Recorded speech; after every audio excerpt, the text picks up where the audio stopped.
Hello friends, आप सभी का स्वागत है आपका अपना यूट्यूब चैनल सोनम क्लासेज पर। मैं राजीव कुमार आप सभी का बहुत बहुत स्वागत करता हूं। फ्रेंड्स, आज के इस वीडियो में हम बात करेंगे भारत के इतिहास के बारे में।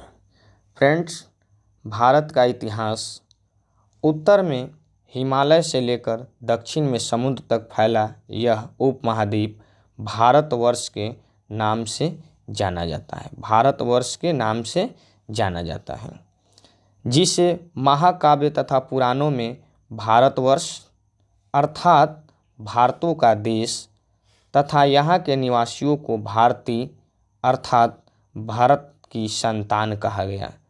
भरत एक प्राचीन कबीले का नाम था। प्राचीन भारतीय अपने देश को जम्बूद्वीप अर्थात जम्बू यानी जामुन वृक्षों का द्वीप कहते थे। प्राचीन ईरानी इसे सिंधु के नाम से भी जोड़ते थे, यानी सिंधु के नाम से भी जानते थे, जिसे वे सिंधु न कहकर हिंदू कहते थे।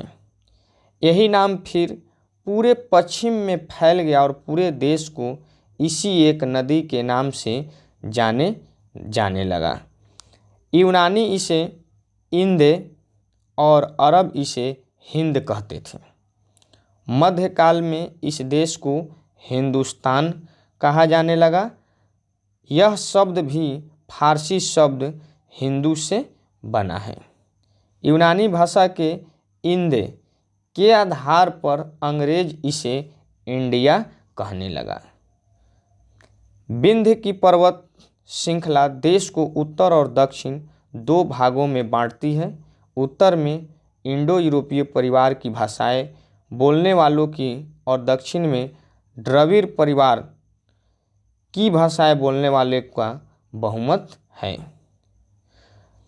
भारत की जनसंख्या का निर्माण जिन प्रमुख नस्लों के लोगों के मिश्रण से हुआ है वे इस प्रकार हैं: प्रोटो ऑस्ट्रेलायड, पैलियो मेडिटेरियनियन, काकेसायड, निग्रोयार्ड और मंगोलियार्ड। ये जो है भारत की जनसंख्या का निर्माण जिन प्रमुख नस्लों के लोगों के मिश्रण से हुआ है उनके नाम हैं। भारतीय इतिहास को अध्ययन की सुविधा के लिए 3 भागों में बांटा गया है। 1 में प्राचीन भारत, 2 में मध्यकालीन भारत एवं 3 में आधुनिक भारत। यानी भारतीय इतिहास को सुलभ बनाने के लिए, इसके अध्ययन को सुलभ बनाने के लिए इसे 3 भागों में बांट दिया गया है: प्राचीन भारत, मध्यकालीन भारत एवं आधुनिक भारत। सबसे पहले इतिहास को 3 भागों में बांटने का श्रेय जर्मन इतिहासकार क्रिस्टोफ सेलेरियस को जाता है। आगे हम लोग देखेंगे प्राचीन भारत, यानी भारतीय इतिहास को 3 भागों में बांटा गया, जिसके अंतर्गत हम लोग प्राचीन भारत के बारे में जानेंगे। प्राचीन भारत, प्राचीन भारतीय इतिहास के स्रोत कौन कौन से हैं उसके बारे में अभी हम लोग जानेंगे। प्राचीन भारतीय इतिहास के विषय में जानकारी मुख्यतः 4 स्रोतों से प्राप्त होती है। 1 में धर्म ग्रंथ, 2 में ऐतिहासिक ग्रंथ, 3 में विदेशियों का विवरण व 4 में पुरातत्व संबंधी साक्ष्य। आगे हम लोग देखेंगे इसके पहले बिंदु धर्म ग्रंथ एवं ऐतिहासिक ग्रंथ से मिलने वाली महत्वपूर्ण जानकारी। धर्म ग्रंथ एवं ऐतिहासिक ग्रंथ से मिलने वाली महत्वपूर्ण जानकारी। भारत का सर्वप्राचीन धर्म ग्रंथ वेद है। क्या है? वेद है, जिसके संकलनकर्ता महर्षि कृष्ण द्वैपायन वेद व्यास को माना जाता है। वेद वसुधैव कुटुंबकम का उपदेश देता है। भारतीय परंपरा वेदों को नित्य तथा अपौरुषेय मानती है। वेद 4 हैं। वेद कितने हैं? 4 हैं: ऋग्वेद, यजुर्वेद, सामवेद एवं अथर्ववेद। इन चारों वेदों को संहिता कहा गया है, यानी ऋग्वेद, यजुर्वेद, सामवेद एवं अथर्ववेद को मिलाकर, यानी इन चारों वेदों को मिलाकर जिसे संहिता कहा जाता है। अब हम लोग ऋग्वेद के बारे में जानेंगे कि ऋग्वेद क्या है। ऋचाओं के क्रमबद्ध ज्ञान के संग्रह को ऋग्वेद कहा जाता है, यानी ऋचाओं के क्रमबद्ध ज्ञान के संग्रह को ऋग्वेद कहा जाता है। इसमें 10 मंडल, कितने 10 मंडल, 1028 सूक्त एवं वाल्खिल्य पाठ के 11 सूक्तों सहित एवं 10,462 ऋचाएँ हैं। कितने ऋचाएँ? 10,462 ऋचाएँ हैं। फ्रेंड्स, ये कुछ ऐसे बिंदु दिए गए हैं जो कई प्रतियोगी परीक्षाओं में पूछे जा सकते हैं। इस वेद के ऋचाओं के पढ़ने वाले ऋषि को होतृ कहते हैं। क्या कहते हैं? होतृ कहते हैं। इस वेद से आर्य के राजनीतिक प्रणाली, इतिहास एवं ईश्वर की महिमा के बारे में जानकारी मिलती है। विश्वामित्र द्वारा रचित ऋग्वेद के तीसरे मंडल में सूर्य देवता यानी सावित्री को समर्पित प्रसिद्ध गायत्री मंत्र है। यानी विश्वामित्र द्वारा रचित ऋग्वेद के तीसरे मंडल के सूर्य देवता, कौन से देवता? सूर्य देवता सावित्री को समर्पित प्रसिद्ध गायत्री मंत्र है। इसके 9वें मंडल में देवता सोम का उल्लेख है। किनका उल्लेख है? देवता सोम का उल्लेख है। इसके 8वें मंडल की हस्तलिखित ऋचाओं को खील कहा जाता है। क्या कहा जाता है? खील कहा जाता है। यानी 8वें मंडल की हस्तलिखित ऋचाओं को खील कहा जाता है। आगे हम लोग देखेंगे चातुर्वर्ण समाज की कल्पना का आदि स्रोत ऋग्वेद के 10वें मंडल में वर्णित पुरुष सूक्त हैं, जिनके अनुसार 4 वर्ण ब्राह्मण, क्षत्रिय, वैश्य तथा शूद्र हैं। यानी चातुर्वर्ण समाज की कल्पना का आदि स्रोत ऋग्वेद के 10वें मंडल में वर्णित पुरुष सूक्त, जिसके अनुसार 4 वर्ण ब्राह्मण, क्षत्रिय, वैश्य तथा शूद्र आदि पुरुष ब्रह्मा के क्रमशः मुख, भुजाओं, जंघाओं और चरणों से उत्पन्न हुए हैं। इसके जो 4 वर्ण हैं ब्राह्मण, क्षत्रिय, वैश्य तथा शूद्र आदि पुरुष ब्रह्मा के क्रमशः मुख, भुजाओं, जंघाओं और चरणों से उत्पन्न हुए हैं। आगे हम लोग देखेंगे ऋग्वेद के कई परिच्छेदों में प्रयुक्त अधन्य शब्द का संबंध गाय से है। किससे है? गाय से। यानी ऋग्वेद के कई ऐसे परिच्छेद हैं जिनका संबंध गाय से है। आगे हम लोग देखेंगे धर्मसूत्र 4 प्रमुख जातियों की स्थितियों, व्यवसायों, दायित्वों, कर्तव्यों तथा विशेषाधिकारों में स्पष्ट विभेद करता है। यानी कहने का मतलब है कि धर्मसूत्र 4 प्रमुख जातियों की स्थितियों यानी व्यवसायों, दायित्वों, कर्तव्यों तथा विशेषाधिकारों में स्पष्ट रूप से जो है वह क्या करता है? विभेद करता है। आगे हम लोग देखेंगे ईसा पूर्व एवं ईस्वी क्या है। ईसा पूर्व एवं ईस्वी क्या है? फ्रेंड्स, वर्तमान में प्रचलित ग्रेगोरियन कैलेंडर, ईसाई कैलेंडर यानी जूलियन कैलेंडर ईसाई धर्मगुरु ईसा मसीह के जन्म वर्ष यानी कल्पित पर आधारित है। ईसा मसीह के जन्म के पहले समय को ईसा पूर्व यानी BC, before the birth of Jesus Christ कहा जाता है। यानी ईसा मसीह के जन्म से पहले BC यानी ईसा पूर्व जो है वह क्या था, प्रचलित था, जिसे BC कहा जाता था। ईसा पूर्व में वर्षों की गिनती उल्टी दिशा में होती थी। क्या होती थी? ईसा पूर्व में वर्षों की गिनती जो है वह उल्टी दिशा में होती थी। जैसे महात्मा बुद्ध का जन्म 563, महात्मा बुद्ध का जन्म कब हुआ? 563 ईसा पूर्व में एवं मृत्यु 483 ईसा पूर्व में हुआ। यानी ईसा मसीह के जन्म के 563 वर्ष पूर्व महात्मा बुद्ध का जन्म एवं 483 वर्ष पूर्व मृत्यु हुई। यानी इसे सीधा एवं साधारण भाषा में जाने तो इस साल अगर 2021 चल रहा है तो अगर ईसा पूर्व होता तो आने वाला साल जो है एक घटकर यानी 2020 हो जाता। तो ईसा पूर्व में सालें जो है उनकी गिनती जो है उल्टी होती थी। यानी इस वर्ष 2021 है तो अगले वर्ष 2020 होता। ईसा मसीह की जन्म तिथि से आरंभ हुआ सन ईस्वी सन कहलाता है। यानी ईसा मसीह की जन्म तिथि से आरंभ हुआ सन ईस्वी सन कहलाता है। इसके लिए संक्षेप में हम लोग ईस्वी लिखते हैं। क्या लिखते हैं? ईस्वी लिखते हैं।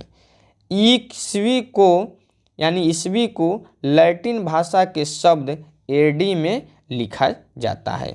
एडी यानी एनो डोमिनी, जिसका शाब्दिक अर्थ है in the year of lord, यानी in the year of lord यानी जीसस क्रिस्ट।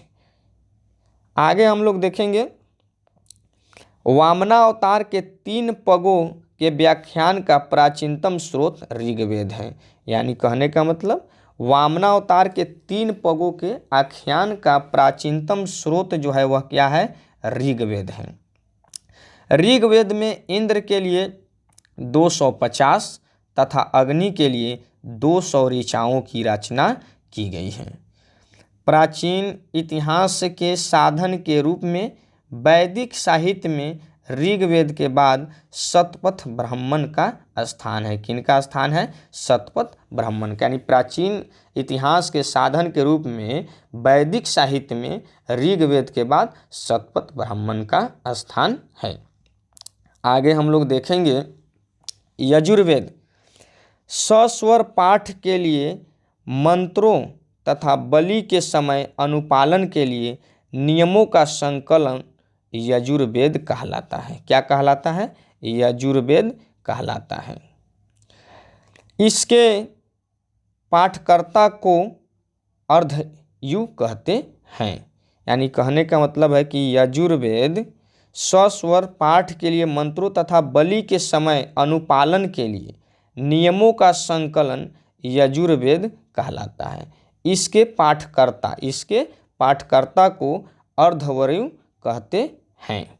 यजुर्वेद में यज्ञों के नियमों एवं विधि विधानों का संकलन मिलता है। यानी यजुर्वेद में यज्ञों के नियम एवं विधि विधानों का संकलन मिलता है। इसी वेद में बलिदान विधि का भी वर्णन है। यह एक ऐसा वेद है जो गद्य एवं पद दोनों में है। यह एक ऐसा वेद है, कौन सा वेद? यजुर्वेद, जो गद्य एवं पद दोनों में है। आगे हम लोग देखेंगे सामवेद के बारे में। सामवेद के बारे में हम लोग जानेंगे। किसके बारे में? सामवेद के बारे में। साम का शाब्दिक अर्थ है गान। साम का शाब्दिक अर्थ है गान। इस वेद में मुख्यतः यज्ञों के अवसर पर गाए जाने वाले ऋचाओं, क्या? ऋचाओं, यानी जिसे हम लोग कहते हैं मंत्र। क्या कहते हैं? मंत्र का संकलन है। इसके पाठकर्ता को उदरात्रु कहते हैं। यानी इसके पाठकर्ता को उदरात्रु कहते हैं, यानी इस मंत्र के पढ़ने वाले को। इसका संकलन ऋग्वेद पर आधारित है। किस वेद पर? ऋग्वेद पर। यानी इसका संकलन जो है ऋग्वेद पर आधारित है। इसमें जो है 1810 सूक्त हैं। कितने सूक्त हैं? 1810 सूक्त हैं, जो प्रायः ऋग्वेद से लिए गए हैं। किस वेद से लिए गए हैं? ऋग्वेद से 1810 सूक्त हैं जो साम वेद में निहित है, जिसे ऋग्वेद से लिया गया है। इसे भारतीय संगीत का जनक भी कहा जाता है, यानी साम वेद को भारतीय संगीत का जनक भी कहा जाता है। नोट, कहने का मतलब है यजुर्वेद तथा सामवेद में किसी भी विशिष्ट ऐतिहासिक घटना का वर्णन नहीं मिलता, यानी किसी भी विशिष्ट रूप से ऐतिहासिक घटना का वर्णन नहीं मिलता है। आगे हम लोग देखेंगे अथर्ववेद। कौन सा वेद? अथर्ववेद। अथर्वा ऋषि द्वारा रचित इस वेद में 731 मंत्र, यानी 731 मंत्र तथा लगभग 6000 पद हैं। यानी अथर्ववेद को किसके द्वारा रचित किया गया है? तो वह है अथर्वा ऋषि। इसमें जो है 731 मंत्र, 6000 पद। इसके कुछ मंत्र ऋग्वैदिक मंत्रों से भी प्राचीनतर हैं। अर्थवेद कन्याओं के जन्म की निंदा करता है। यानी किसके जन्म की निंदा करता है? तो कन्याओं के जन्म की निंदा करता है, और वह वेद जो है कौन सा है? अथर्ववेद है। आगे हम लोग देखेंगे ऐतिहासिक दृष्टि से अथर्ववेद का महत्व इस बात में है कि इसमें सामान्य पुरुषों के विचारों तथा अंधविश्वासों का विवरण मिलता है। यानी अथर्ववेद में सामान्य पुरुषों के विचारों तथा अंधविश्वासों का भी विवरण मिलता है। पृथ्वी सूक्त अथर्ववेद का प्रतिनिधि सूक्त माना जाता है। पृथ्वी सूक्त जो है अथर्ववेद का प्रतिनिधि सूक्त माना जाता है। इसमें मानव जीवन के सभी पक्षों, यानी गृह निर्माण, कृषि की उन्नति, व्यापारिक मार्गों का गाहन यानी खोज करना, गाहन का मतलब खोज करना, व्यापारिक मार्गों का गाहन यानी खोज करना, रोग निवारण, समन्वय, विवाह तथा परिणय गीतों, राजभक्ति, राजा का चुनाव, बहुत से वनस्पतियों एवं औषधियों, शाप, वशीकरण, प्रायश्चित, मातृभूमि, महामत्य आदि का विवरण दिया गया है। किस वेद में? अथर्ववेद में। कुछ मंत्रों में जादू टोने का भी वर्णन है। कुछ मंत्रों में जादू टोने का भी वर्णन किया गया है।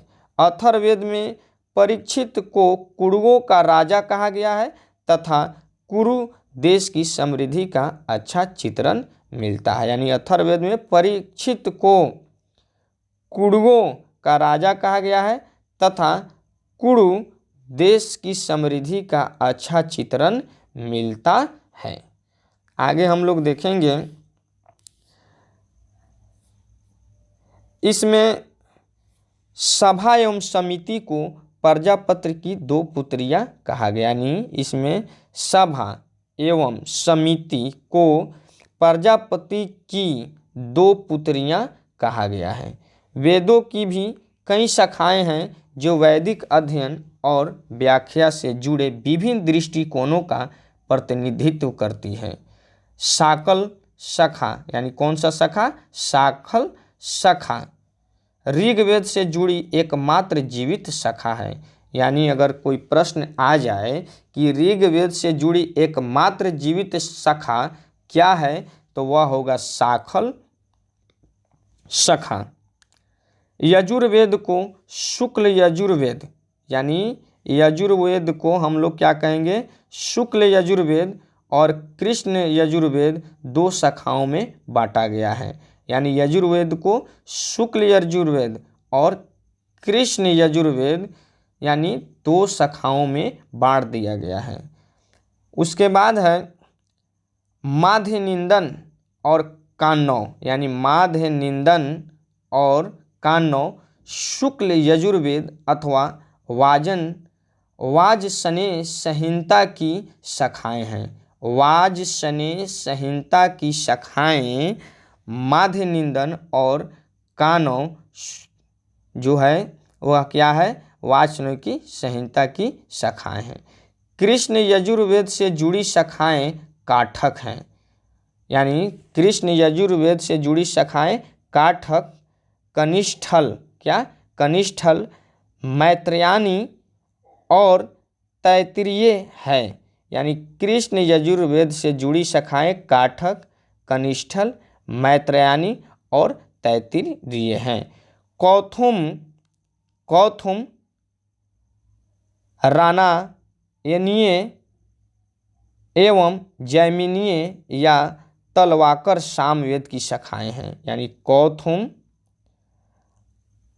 रामायणीय एवं जैमिनीय या तलवाकर सामवेद की शाखाएं हैं।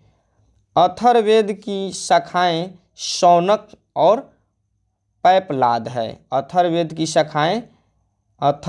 की जो शाखाएं हैं वह है शौनक एवं पैपलाद है। यानी दो जो है वह अथर्ववेद की शाखाएं हैं, शौनक और पैपलाद। आगे सबसे प्राचीन वेद वह जो है ऋग्वेद है। सबसे प्राचीन वेद ऋग्वेद एवं सबसे बाद का वेद जो है वह अथर्ववेद है। अगर प्रश्न आते हैं कि सबसे प्राचीन वेद कौन सा वेद है तो वह होगा ऋग्वेद एवं सबसे बाद का वेद जो है वह होगा अथर्ववेद। फ्रेंड्स, आज के इस वीडियो में हम बात किए भारत का इतिहास एवं प्राचीन इतिहास के कुछ बिंदु के बारे में। लुसेंट सामान्य ज्ञान के विभिन्न चैप्टर प्राचीन भारत, मध्यकालीन भारत, आधुनिक भारत, विश्व इतिहास, भूगोल, भारत का भूगोल, भारतीय अर्थव्यवस्था, भारतीय संविधान, भौतिक विज्ञान, रसायन विज्ञान, जीव विज्ञान, विज्ञान एवं प्रौद्योगिकी, विविध, खेलकूद एवं कंप्यूटर, ये सारे विषयों का संकलन लुसेंट बुक में दिया गया है। उन सारे विषयों को हम अपने YouTube चैनल सोनम क्लासेज के माध्यम से आप लोगों तक पहुंचाएंगे। इसलिए इसी तरह के और सभी विषयों का वीडियो देखने के लिए हमारे चैनल सोनम क्लासेज को सब्सक्राइब कर लीजिए और बेल आइकन को दबा लीजिए।